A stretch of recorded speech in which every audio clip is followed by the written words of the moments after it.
Я пока снимаю, приедет полиция, скажет, что мои действия незаконны. Пожалуйста, удалю видео. Черри көрініп тұрсын, ә? Достар, biz бүгін Черри автосалонына келдік. Комментарийлерде сурамжылаулар болды эле, Черрини тартып койгула, ошол жакшы болуп атат деп. Атайын бүгін сүйлөшүүлөрдү кылып келдик, бирок бир аз препятствиялар болду. Видеону этегине чейин көргүлө. Анча тарта албадык, бирок кичине болсо да маалымат алганга аракет кылдык. Биз менен бирге болгула.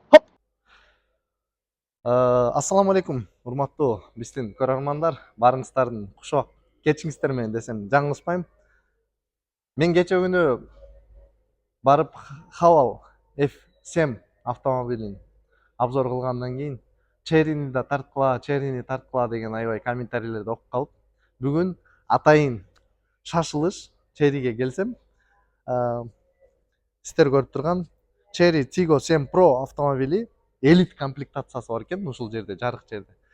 Сыртта максималкалар бар экен, туугандар. Бирок ал жакта видео кылыш өтө кыйын экен. Эртеңкиге аракет кылабыз тартканга. Бирок ушул эле автомобиль болгону максимальный комплектацияда люк менен четкий болот. Эртең буюрса обзор кылып берем. Бүгүн бирок сиздерге бир аз түшүнүктүүрөөк болсун деп ушул автоунааны да көргүзүп берейин деп ойлонуп турам, туугандар. Эң биринчи эле мордосунан баштасак. Мордосын карасыздар, мындай бир мрачный видеого анча көрүнбөй жатса керек, бирок могу жерде турган решеткасы эле мындай чоң жиптарды элестетсе болот да, туугандар. Бул автоунаанын дагы эле китайский деп атабыз, бирок мен азыр дагы менеджерлер менен сүйлөштүм. Ну ты найди машину за такую цену, хорошую Camry деди да. Анан ойлонуп, вот же машина есть Camry за такую цену десем, ну, сравни теперь годы деп кой да. Чындап эле 2019-жылкы Camry'лер келет экен ушул автоунаанын баасыначы, туугандар. Ошондуктан жүргүлө. Полный бир обзор кылып, сыртынан көрүп, эмне бул машинада возможностьтар бар, сыртынан кандай көрүнөт. Баягы эле биз көргөн, тарткан Хавал Жулион автоунаасына окшош, туугандар. Дөңгөлөктүн размери бунукунда 18 размер экен. Хавал Жулиондорду өзүңүздөр көргөнсүздөр алып чыкканда. Ошондой бийиктиктеги автоунаа. Элит комплектациясында жок экен бул функция, бирок максимальный комплектациясында, туугандар, машина култанып турганда аркасынан келгип ушундай турасыздар. Эгер колуңуздарда пакет бар болсо, кайра бир шаг артка жылсаңыздар, машинанын багажы өзү автоматически көтөрүлөт, туугандар.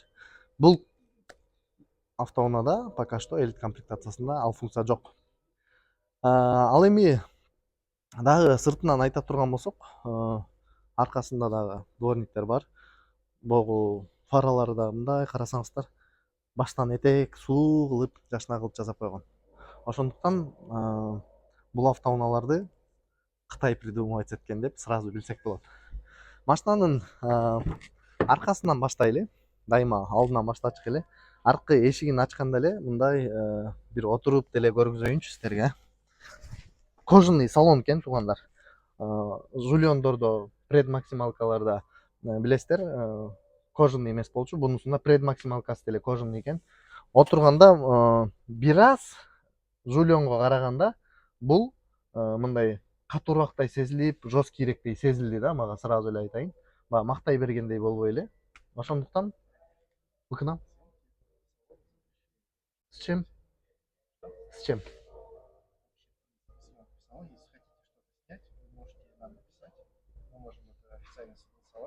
Мы вроде согласовали. Да. Я пока снимаю, приедет полиция, скажет, что мои действия незаконны. Пожалуйста, удалю видео. Пока прошу, не мешайте. Время очень ценное. Да? Да, можно я пока буду снимать? Нет, вы мое время ограничиваете, понимаете? Придется мне писать заявление. Но вы меня ограничиваете время. Артер, брат, бери гель. Когда на телефон это другое дело, а когда на камеру это телефон? Я на телефон же снимаю. На телефон снимаете? Конечно. А где запрещено на телефон снимать?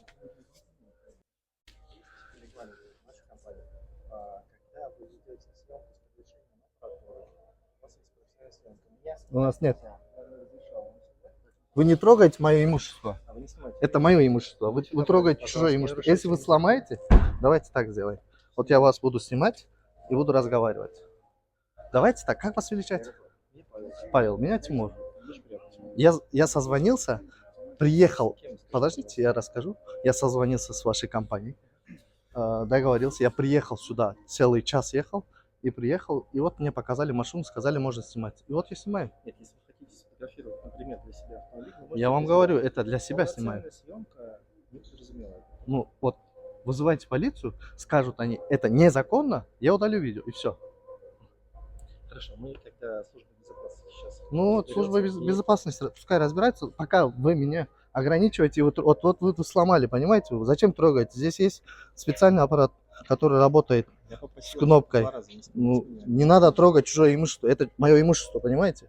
Вы сломали мое имущество, получается. Зачем вы трогаете чужое А вы имущество? находитесь в нашем салоне. Мы же Во- говорим, это общественное пока место, прекратите друзья. снимать. Это общественное место. Частная охрана. Здравствуйте. Добрый вечер. Вы кто?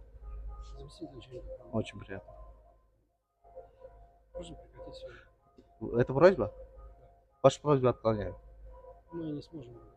Я вашу просьбу отклоняю просто. Если это законные требования, пожалуйста, покажите, вызывайте полицию. Приедет полиция, я удалю видео. Если скажет, это незаконно. Основание проведения видеосъемки. Для себя снимаю. Мы можем согласование. Я уже согласовался, я звонил и целый час сюда ехал. Откуда? Ну, откуда ты ехал?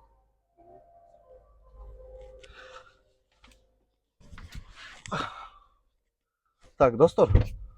Бұл автоунаанын мүмкүнчүлүктөрү башка машиналарга салыштырмалуу өзүңүздөр көрүп тургандай кенендигинде айырмаланат. Алдында мынакей чоң киши деле ушундай отурууга мүмкүнчүлүгү бар.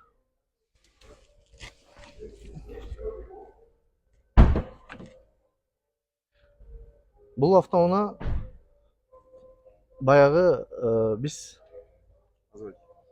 пока я стою здесь. Ну хорошо, вы отойдите в сторону тогда. Вы стоите, мы Хорошо. ничего не запрещаем.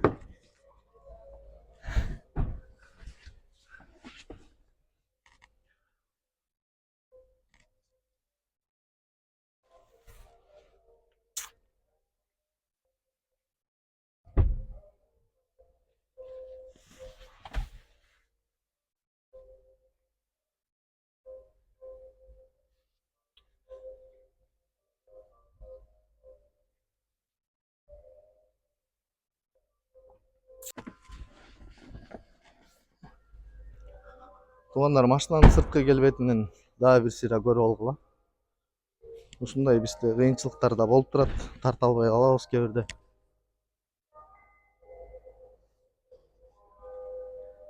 Могу окшогон туура эмес адамдар келиши мүмкүн да. Достор, баары бир келишүүлөр болду. Бул жакта съемка кылганга болбойт деп атып, араң сүйлөшүп отуруп көндүрдүк.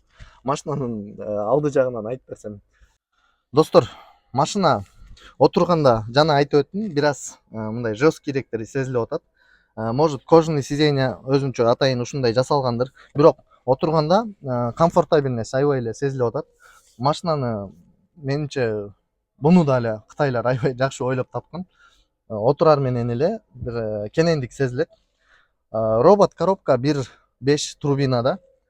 Бул жакта функцияларын бир сыйра карап өтөлү. Автохолд бар экен, антибуксир, медиа части биякта жайгашкан туугандар кнопка менен. Жана рулёнго караганда печкасынын функциялары бул жерде сенсоруна жайгашкан экен туугандар.